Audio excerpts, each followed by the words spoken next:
Tajikistan और Kyrgyzstan की सीमा पर जारी है संघर्ष और अब तक करीब 100 लोग मारे गए हैं, मौत हो चुके हैं 100 लोगों की। ताजिकिस्तान ने कहा कि किर्गिस्तान के साथ ताजा सीमा संघर्ष में उसके 45 नागरिक मारे जा चुके हैं। ताजिक विदेश मंत्रालय ने फेसबुक पेज पर बताया कि मरने वालों में पुरुष, महिलाएं और बच्चे शामिल हैं। इसके अलावा 139 लोग घायल हो चुके हैं। वहीं किर्गिस्तान ने बताया कि ताजा युद्ध में उनके देश के लगभग 50 नागरिकों की मौत हो चुकी है। किर्गिस्तान ने कहा कि ताजिकिस्तान की सीमा के पास के गांवों से लगभग 1,36,000 निवासियों को वहां से रेस्क्यू किया गया है। दोनों ही देश में ताजा हिंसा की शुरुआत बुधवार से शुरू हुई और जिसके बाद रूस के दखल से शुक्रवार को दोनों पक्षों ने संघर्ष का विराम का ऐलान किया था। बता दें कि पुतिन ने दोनों ही देशों से शांति की अपील की थी। रूस के राष्ट्रपति व्लादिमीर पुतिन ने रविवार को किर्गिस्तान और ताजिकिस्तान के बीच जारी हिंसा को खत्म करने का आह्वान किया था। उन्होंने दोनों ही देशों के नेताओं के साथ बातचीत में शांतिपूर्वक राजनीतिक और राजनयिक तरीकों से स्थिति को जल्द से जल्द हल करने के लिए कदम उठाने की मांग की। तो वही ताजिकिस्तान और किर्गिस्तान पूर्व सोवियत संघ के देश है, वही ये वर्तमान में रूस के नेतृत्व वाले सामूहिक सुरक्षा संगठन का हिस्सा माना जाता है। और इसके बावजूद दोनों देशों के बीच तनाव लगातार जारी है। पानी को लेकर खास तौर पर दोनों देश में तनाव शुरू हुआ है।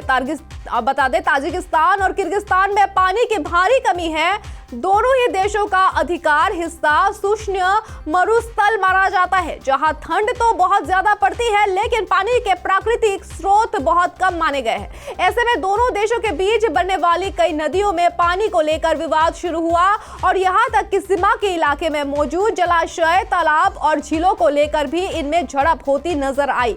बता दें, सीमा का सही तरीके से बंटवारा न होने के कारण संघर्ष की शुरुआत अक्सर दोनों देशों में नागरिकों के बीच शुरू होता है। युद्ध शुरू होता है, नागरिकों की मृत्यु होती है, जिसके बाद दोनों देशों की सेनाएं भी शामिल हो जाती है।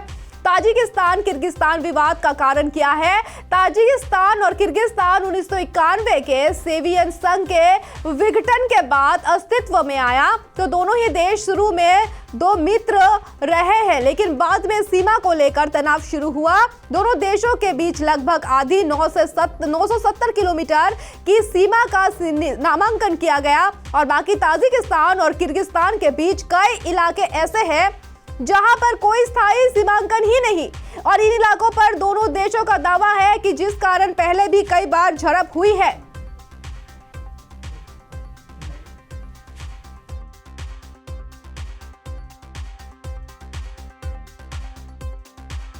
Сегодня весь день происходила перестрелка. Мы считаем, что это провокация. Перестрелка велась со стороны вооруженных сил пограничников и других военнослужащих Таджикистана. Наши пограничники действовали адекватно, ответно тоже давали отпор. Сегодня весь день происходила перестрелка. Мы считаем, что это провокация. Перестрелка велась со стороны вооруженных сил пограничников и других военнослужащих Таджикистана. Наши пограничники действовали адекватно, ответно тоже давали отпор.